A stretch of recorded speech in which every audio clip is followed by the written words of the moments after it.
Olá pessoal, tudo bem com vocês? Vamos iniciar então aqui mais um vídeo para o canal Show do Chico, isso mesmo. Vamos iniciar com o nosso Salmo 23, essa oração muito poderosa, né, para abertura de caminhos, prosperidade, abundância, saúde, essa conexão aí com o Salmo 23. Oração que eu sempre falo, né gente, nunca foi, não é e nunca será demais. O Senhor é o meu pastor, nada me faltará. Deitar-me faz em verdes pastos. Guia-me mansamente a águas tranquilas. Refrigera minha alma. Guia-me pelas veredas da justiça por amor do seu nome. Ainda que eu andasse pelo vale da sombra da morte, eu não temerei mal algum, porque tu estás comigo. A tua vara e o teu cajado me consolam. Preparas uma mesa perante a mim na presença dos meus inimigos. Unges a minha cabeça com óleo, meu cálice transborda. Certamente que a bondade e a misericórdia me seguirão todos os dias da minha vida, e eu habitarei na casa do Senhor por longos dias. Que assim seja. Gratidão. Amém. Que o nosso Senhor Jesus Cristo esteja sempre conosco, né? E tenha sempre muita misericórdia de todos nós, né? Hoje vamos tratar, gente, do casamento. Não, né? O casamento a gente tratou no vídeo anterior. A gente vai tratar agora do divórcio, né? Que é a parte 2 aí, vamos dizer assim, do casamento. Então a gente tratou dos regimes do casamento, né? A comunhão total de bens, a separação total de bens e a comunhão parcial de bens, que é o regime mais adotado atualmente. O divórcio ele pode ser considerado aí como extrajudicial, feito no cartório, ou judicial, né? Via processo, via justiça. No judicial acontece o seguinte: quando há litígio, ou seja, conflito, discussão ou não entendimento, né? Não ajuste entre as partes, ou seja, elas não concordam com a divisão de bens, se tem filho menor, com a pensão, com a guarda compartilhada, né, com as visitas semanais, enfim. Se há conflitos nesses pontos, ou outro conflito, por exemplo, do tipo mais humano, vamos dizer assim, uma traição, por exemplo. Na traição, geralmente, a pessoa que traiu não quer se separar. Agora, a pessoa que foi traída geralmente quer. Então, isso pode gerar também um conflito. E aí, isso vai ter que ser via judicial, né? Porque a outra pessoa não vai querer assinar no cartório, então o juiz é quem vai ter que, caso ela realmente chegue às vias de fato de não querer assinar, o juiz assina, né? Então, na judicial é isso. Quando há conflito, litígio, não entendimento, não concordância, não existe um acordo entre as partes, o juiz define isso. Cada caso, gente, é um caso. Então eu vou explicar aqui para vocês algumas coisas, mas vai depender muito da análise do juiz daquele caso específico. Geralmente funciona assim: quando tem filho menor, vai ser discutido na justiça a pensão, o valor da pensão, quem vai ficar com a guarda e as visitas semanais ou a cada 15 dias e as férias de julho e de janeiro. Quem fica em julho, quem fica em janeiro, responsabilidade de quem, né? Então tem que ter todo esse aparato judicial. Sobre os bens também do casal, vai ter uma divisão. Com que casa fica ou com que apartamento, ou se só tem um, vende, divide por dois, entendeu? Tem que ter toda essa questão, esse aparato. Então por isso vai para a via judicial, porque geralmente não tem concordância. Vamos imaginar que um casal tem uma casa na praia e um apartamento na capital. Qual é melhor? Qual o valor maior? Então às vezes a mulher ou o homem, ou né, um dos cônjuges, o casal, enfim, independente de ser hétero ou homo, enfim, né, sexual, questões alheias aqui ao casamento, enfim, mas que eu vou ficar com qual casa? Da praia ou vou ficar da capital? Geralmente o juiz ele faz o quê? Manda vender as duas, né, e divide o valor por igual. Ou tem casos também em que com quem for ficar os filhos, fica no apartamento ou na casa que for melhor. Só que aquilo que eu falei, repito, cada caso é um caso, não existe uma regra específica. O juiz é quem vai determinar de acordo com a situação que ele está vendo ali. Se para o conforto dele, das crianças ali, dos menores, né? Por exemplo, vamos imaginar que o casal tenha 2 filhos. O apartamento na capital é mais fácil para escola, né? Para bancos, para tirar o dinheiro da pensão, resolver pendências, supermercado. Tudo isso é mais fácil na capital? Então, geralmente ele concede aí que a pessoa que for ficar, o cônjuge que for ficar com a guarda dos filhos, fique nesse apartamento na capital. E o outro fica com a casa de praia. Ou, como eu já falei e repito, vende os dois, divide valores iguais. Cada caso é um caso. Mas o que fica importante que vocês saberem é, via judicial, obviamente, precisa de um advogado, sem sombra de dúvidas, para cada um, ideal, porque como eles já estão discutindo entre eles os bens e a guarda, geralmente eles vão querer o mesmo advogado, né? Porque nenhum vai confiar nem o outro.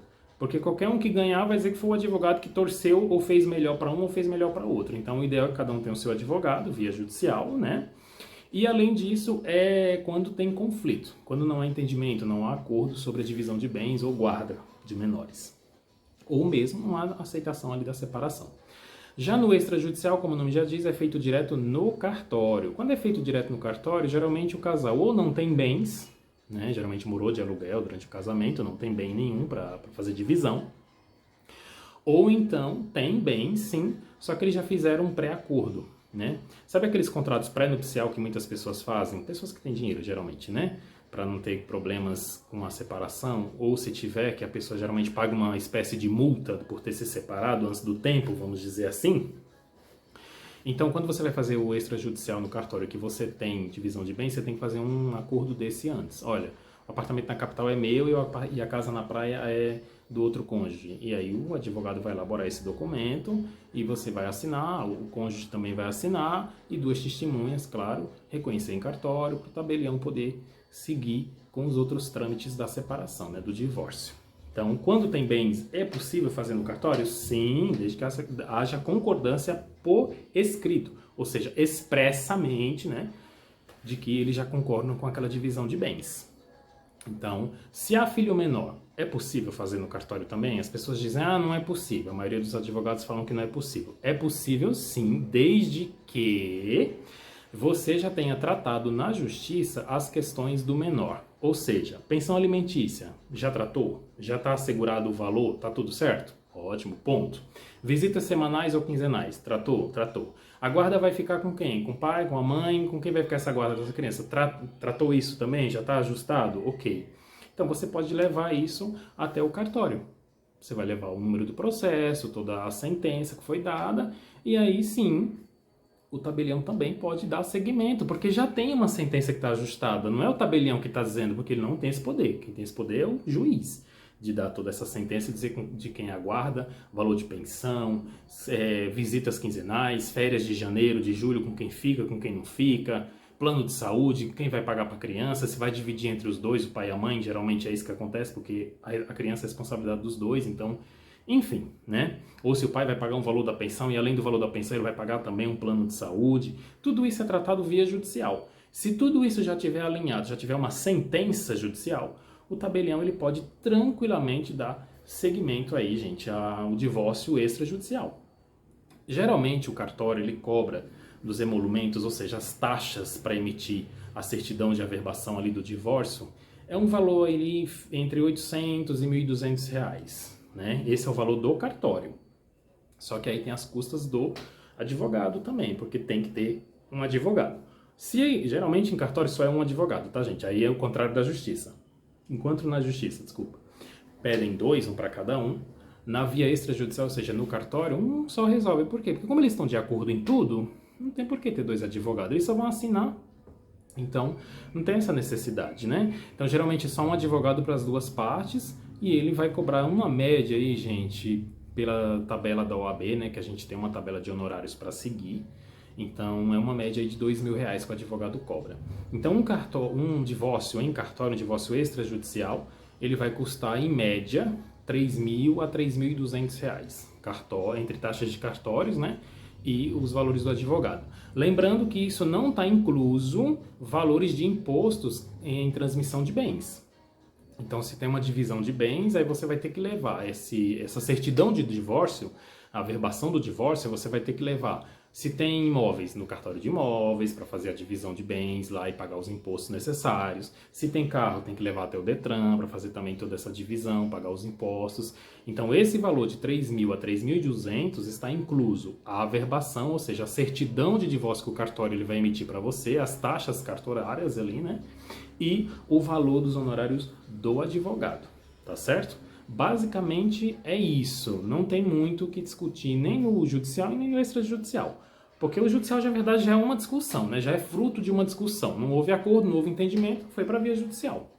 E aí vai depender das alegações de cada parte e do que o juiz vai tentar ali sentenciar, né? De acordo com o caso que ele está ali na mesa dele. E no extrajudicial, o tabelião ele vai fazer toda essa averbação. Claro, ele vai questionar se não há possibilidade de retorno, tudo isso é de praxe, gente, tem que questionar. Tanto o juiz na via judicial quanto o tabelião no cartório tem que questionar se não há essa possibilidade do casal retornar. Se eles não têm ali, querem tomar uma segunda decisão, o aspas, esfriar a cabeça, pensar melhor. E aí, se não há essa proposta, se não existe essa possibilidade, então é feito o divórcio extrajudicial no cartório, tá bom? Outra dúvida, se vocês tiverem, pode me questionar nos comentários. Quem tiver acesso ao meu WhatsApp, minhas redes sociais, né, Facebook, Instagram, pode questionar também, eu vou responder. Mas, assim, quero que vocês entendam, é isso. Judicial, litígio, conflito. Extrajudicial, quando não tem litígio nem conflito. Lembrando algumas coisas que eu acho que vocês não sabiam que é. Pode sim, se tiver filho menor, desde que esteja tudo alinhado na via judicial, pensão, tudo. E pode sim também se tiver bens, desde que esteja expressamente, ou seja, por escrito, a divisão já feita entre os cônjuges. E aí, claro, em ambos os casos precisam de advogados, lembrando que na via judicial é interessante que seja 2, um para cada um, né? Porque já estão discutindo, então um advogado só não vai dar muito certo, não. E na via extrajudicial, no cartório, pode ser apenas um advogado para representar os dois. Até porque você acaba economizando em questão de valores também, né? Porque vai pagar só um advogado. E além disso, você também tem um trâmite mais rápido, porque um advogado não vai ter que estar conversando com outro advogado da outra parte para ver a melhor maneira de resolver as coisas. Tá bom? É isso. Qualquer dúvida, pode colocar nos comentários também que eu vou respondendo vocês. Certo? Vamos à dica de viagem de hoje, rapidamente aqui. A dica de viagem de hoje, ela, como vocês viram aí no vídeo inicial, nesse vídeo curto que eu coloco agora, algumas fotos, é lá de Curitiba, capital do Paraná. Isso mesmo. Eu fui para Curitiba conhecer e lá, assim, gente, é muito parecido com São Paulo. Para quem mora em São Paulo, lá tem muito parque, muito museu, muito shopping. É basicamente São Paulo. Tem um centro lá enorme de comércio também, muito parecido com a 25 de março. Mas é uma cidade interessante de conhecer. Eu gosto de conhecer, saber como é o lugar. Mas Curitiba é muito parecido com São Paulo, de verdade, muito parecido mesmo. Tem o Parque do Jardim Botânico, que é famosíssimo, né, porque ele tem aquela estufa de vidro. Então ele é muito famoso, muito legal para tirar foto, muito interessante, passear, caminhar. O clima em Curitiba é agradável. Já em Morretes foi onde eu fui de trem, que você pode ir de ônibus e voltar de trem, ou você pode ir de trem e voltar de trem também, ou ir de trem e voltar de ônibus, você que escolhe, o percurso é você quem faz, você tem à disposição o trem e o ônibus, para ir ou para voltar, né? Então eu fui de ônibus e voltei de trem. Morretes, eles têm as feirinhas lá de artesanato, bem legal, bem interessante, bem bonita a cidade. A cidade é bem bonita porque ela tem mais uma questão histórica também, né? As construções são históricas, então a cidade é muito interessante. Só que aí tem uma outra questão muito boa, que é o barreado.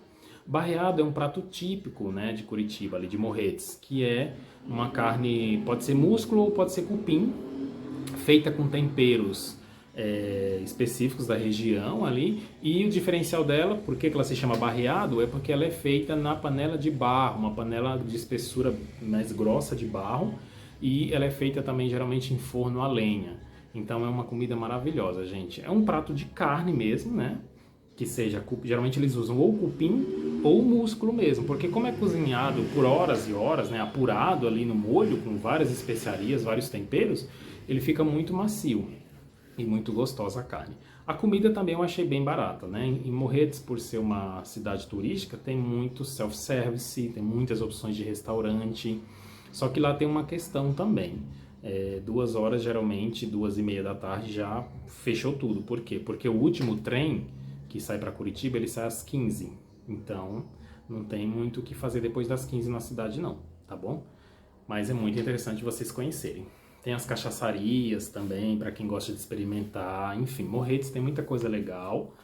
O percurso de trem, ele demora em torno de 3h30 a 4 horas, tá bom? Então você sai de Morretes 3 horas da tarde, que foi o meu caso, chegamos em Curitiba por volta de 6h30, 6h40.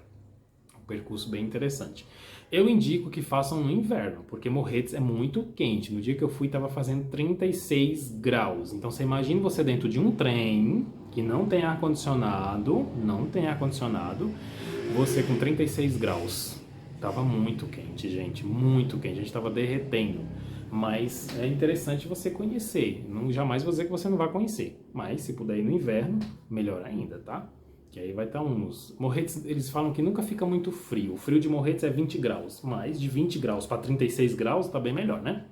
E em Curitiba você pode conhecer vários parques. Tem o Museu do Oscar Niemeyer, né? O grande arquiteto aí, o Oscar Niemeyer, famoso, né? Por suas construções mais arredondadas, um perfil que ele tem, assim, mais aquelas construções mais arredondadas. Inclusive tem uma foto aí no vídeo inicial que é do Museu do Oscar Niemeyer lá em Curitiba. E os parques... Gente, Curitiba é aquilo que eu falei, é basicamente São Paulo. Mercadão municipal, tem muita coisa lá dentro. E tem o ônibus turístico que você paga. Na época que eu fui, estava R$50. Você paga R$50 e tem embarques e desembarques ilimitados. Ou seja, você anda a cidade de Curitiba inteiro para fazer os passeios ali, visitar todos os parques que tem lá, sem ter que pagar toda hora descer do ônibus e ter que pagar outra passagem. Você paga R$50, você tem direito a um cartão, onde você vai encostar esse cartão no leitor do ônibus e você vai poder descer e subir no ônibus várias vezes durante o percurso, tá certo? Então, dica de viagem de hoje é aí, Curitiba, Paraná. Vamos ao nosso bate-papo espiritual aqui sobre a carta de tarô, objeto do dia, só que antes vamos tomar água, né? Porque eu tô morrendo de sede, tá quente.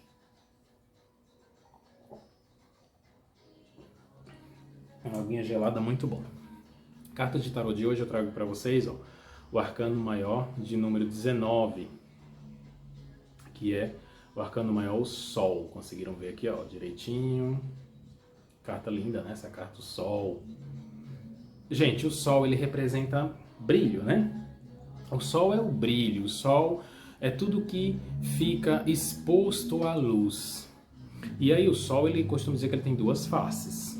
É interessante o brilho porque você fica irradiante, você fica uma pessoa que tudo começa a dar certo na sua vida. Quando sai o Sol no tarô para o consulente, quer dizer que muita coisa vai vir para ele com muito sucesso, com muita alegria, com muito brilho mesmo. Ele vai causar muitas vezes até uma inveja em outras pessoas. E aí vem o lado, a outra face do Sol, né? Que além de ser essa inveja por outras pessoas, dependendo da conquista que você tenha, tem ainda a questão que o Sol ele vai trazer coisas à tona, porque como ele é luz, ele não vai iluminar só aquilo que você quer, ele vai iluminar tudo. Então se você também tem algum segredo ali, alguma coisa que você está escondendo de alguém que você não gostaria que a pessoa soubesse, porque isso vai te afetar ou vai afetar a pessoa de alguma forma ruim, isso pode vir à tona também. Então quando o Sol ele sai no jogo de tarô, ele quer dizer essas duas coisas. Ele representa o avanço, o brilho, o magnetismo, o sucesso, a alegria, as conquistas materiais também, entendeu?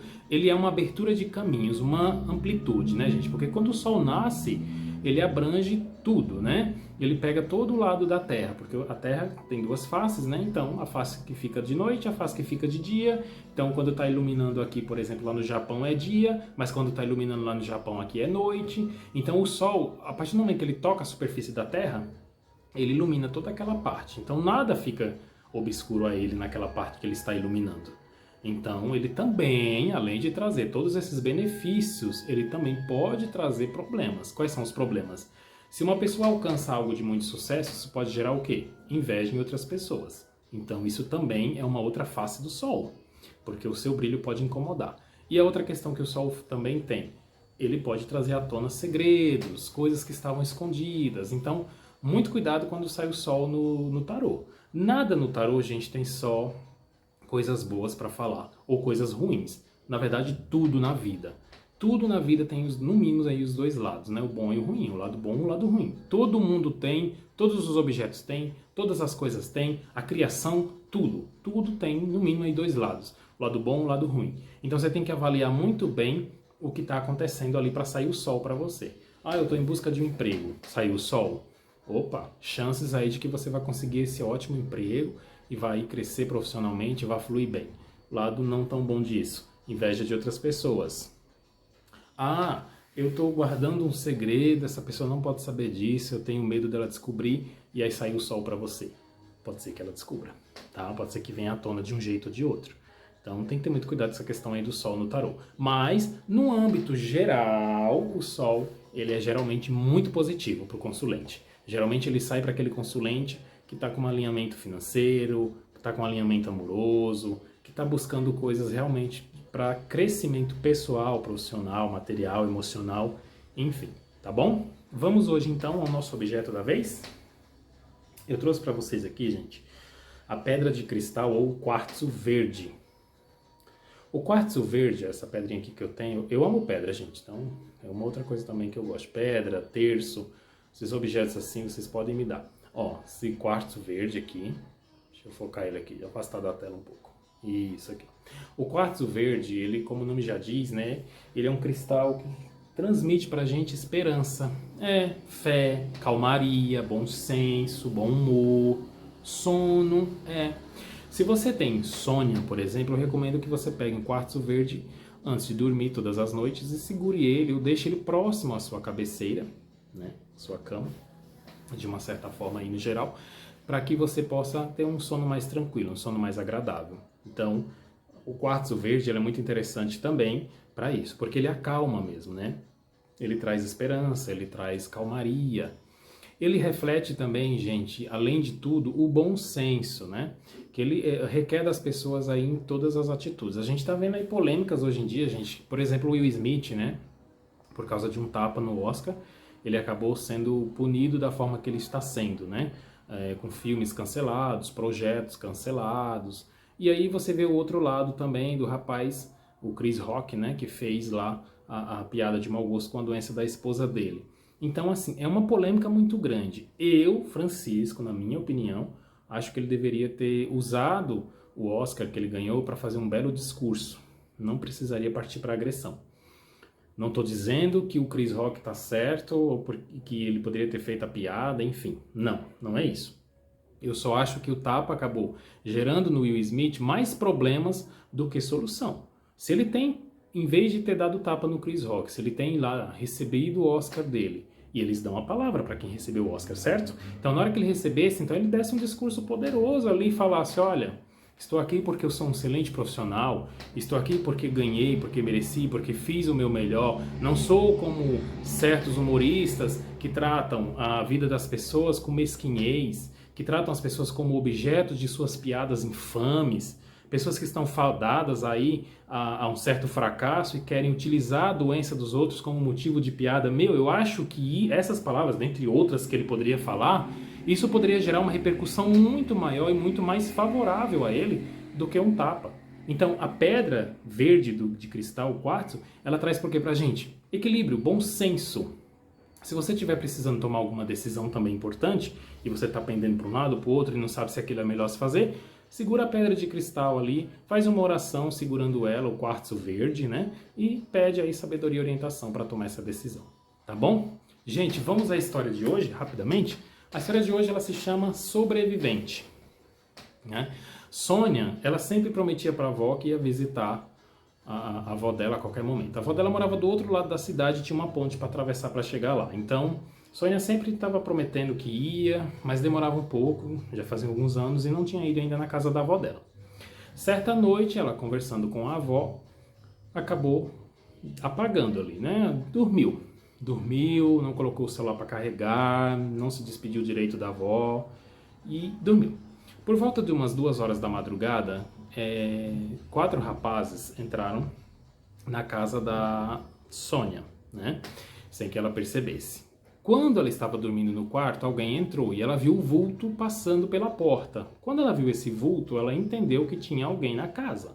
Então ela veio de ponta de pé até a escada, olhou e tinha 3 rapazes embaixo conversando sobre como iam fazer para levar as coisas da casa, que eles já vinham monitorando a casa da Sônia há algum tempo, né? Então Sônia voltou rapidamente pro quarto dela e pegou o celular para poder ligar para a polícia. Quando ela olhou para o celular, tinha o quê? Apenas 5% de bateria, porque ela não tinha colocado o celular para carregar. Então, isso é muito complicado. Como essas pessoas conseguiram entrar na casa dela? A casa dela tinha alarme, mas Sônia, por ter dormido falando com a avó, esqueceu de acionar o alarme também. Então as pessoas entraram facilmente, não tiveram nenhuma dor de cabeça para entrar na casa.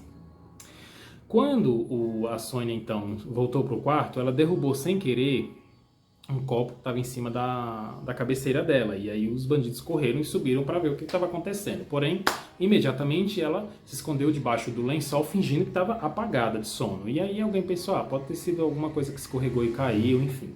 Fingiram ali também que não tinham percebido muito, porque senão espantariam Sônia e isso poderia gerar um problema maior ainda.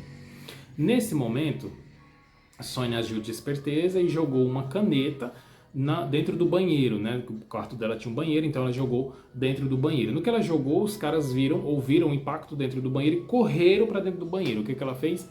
Trancou os 2 caras lá dentro do banheiro e trancou a porta do quarto dela, que tinha isolamento acústico, né? Então não tinha como ouvir. Quem estava do lado de fora não ouvia quem estava dentro do quarto.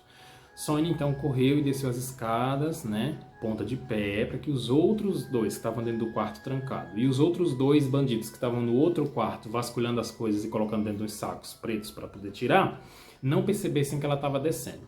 Sônia então tinha que pegar o carro dela e sair o mais rápido possível, só que Sônia tinha uma fobia, né? Ela tinha problemas para dirigir, ela não conseguia dirigir. Ela tinha medo de bater, de morrer de acidente, enfim. E o que foi que aconteceu? Sônia ficou trêmula. Ela conseguiu atravessar a cozinha e ir para a garagem, mas quando ela entrou no carro, ela ficou completamente perdida, sem saber o que fazer. Até que, um dos bandidos percebeu o que estava acontecendo, que tinha uma movimentação suspeita, que os outros 2 tinham sumido já há algum tempinho ali, alguns minutos, não apareciam, e eles começaram a esmurrar a porta do quarto, esmurravam, só que como era isolamento acústico, era muito difícil de ouvir. Só que um dos outros 2 que estavam no outro quarto, já colocando as coisas dentro dos sacos pretos, pegou no trinco da porta e viu que ela não abria, ou seja, estava trancada, alguma coisa estava errada ali. Enquanto um deles ficava tentando abrir a porta, o outro desceu e viu que Sônia estava dentro do carro. Eles pegaram um baú pesado que tinha, jogaram contra a porta, né, até que a porta abriu. Os outros 2 saíram e eles 4 foram correndo em direção ao carro da Sônia. E a Sônia lá, completamente trêmula, sem saber o que fazer. Foi quando ele olhou para a tela do celular e viu que o papel de parede do celular dela era a foto dela com a avó. E aquilo do nada deu uma coragem muito grande para ela. Só que os caras começaram a gritar, xingando ela de todos os nomes que vocês possam imaginar, mandando ela sair do carro. E ela não saiu, um deles atirou e pegou no ombro dela. No que pegou no ombro, então, aí foi aquele desespero maior ainda. Porque Sônia não sabia o que fazia. Se ligava para alguém, mesmo o celular tendo pouquíssima bateria, se dirigia o carro com medo, o ombro já estava começando a sangrar por causa do tiro, então começou um desespero. O que ela fez? Acionou o botão de abertura do portão da garagem, e antes que a garagem abrisse completamente, ela acelerou o carro e acabou batendo contra um portão. Só que antes que os bandidos viessem contra ela, ela criou uma coragem que nem ela sabe de onde, e abriu ali, acabou levando o portão com tudo e saiu em direção à casa da avó. Os bandidos então colocaram tudo que já tinham pego dentro do carro deles e também seguiram em direção a Sônia. Só que uma forte chuva que estava acontecendo fez com que eles se perdessem ali no meio da pista, o carro ficou deslizando e acabaram se chocando contra um poste. A fiação então estourou e atingiu eles, acabando gerando ali um choque de eletricidade muito forte. Acredita-se que nenhum deles sobreviveu. Sônia, por outro lado, chegou na porta da casa da avó e quando ela gritou pela avó que viesse ajudá-la, a avó abriu a porta e viu Sônia jogada ao chão com o braço sangrando. E a única coisa que Sônia falou antes de apagar foi que veio visitar a avó. Então, gente, essa história quer falar o quê? O medo, né? O medo, ele paralisa as pessoas. Ele paralisa. Só que o medo, ele é vencido quando alguma outra situação traz até você uma coisa que vai sobrepor esse medo. Por exemplo, o caso de Sônia. A casa de Sônia foi invadida e ela poderia morrer sem ver a avó, né? Ela poderia morrer sem nunca mais ver a avó dela. Então isso motivou ela a correr em direção ao carro, pegar o carro e tentar dirigir. E ainda com um tiro que ela levou no ombro, né? Porque os caras, já que elas tinham visto os rostos dele e que estava fugindo, eles queriam com certeza matá-la, né? Para que ela não denunciasse depois na polícia, por exemplo, fizesse retrato falado. O que nem precisaria, né? Porque eles acabaram se acidentando depois. Mas é isso, gente, o medo. Como enfrentar o medo? A vida vai criar para você, ou você mesmo muitas vezes vai ter que criar uma situação tão superior a esse medo que ele vai ser irrisório, que foi o caso de Sônia. A vida proporcionou a ela uma situação tão perigosa que ela teve sim que abraçar o medo e ir com medo mesmo. tá bom? Gente, muito obrigado por tudo, que Deus abençoe vocês, gratidão, até a próxima, tá bom?